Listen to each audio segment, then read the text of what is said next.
Helper ಅಂತ ಹೇಳ್ಬೋದು. ನಿಮ್ ಮನೆಯಲ್ಲಿ ಹಳೆ ಮಿಕ್ಸಿ ಇದ್ರೆ ಸಾಕು, ಒಂದು 9 ಕೆಲಸ ನೀವು ಇದರಲ್ಲಿ ಮಾಡ್ಕೋಬಹುದು. ಏನಂದ್ರೆ ನಿಮಗೆ ಬಂದು ಕಟ್ಟಿಂಗ್ ಆಗುತ್ತೆ, ಅದು ತೋರಿಸ್ತಾ ಇದೀನಿ ನೋಡಿ. ಜಸ್ಟ್ ಆನ್ ಮಾಡ್ತೀರಾ,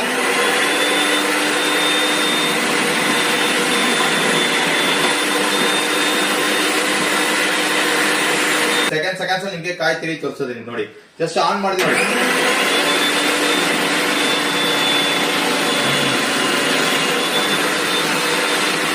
ನೀವು French fry cutting blade, so French ತಪಾಸ್ ಫ್ರೈ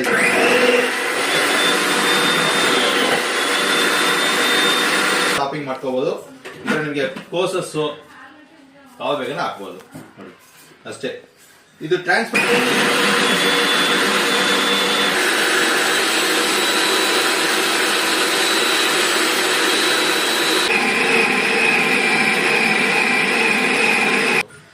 ನಾವು ನಮ್ಮ ಮಲ್ಟಿ ಮೇಕರ್ಗೆ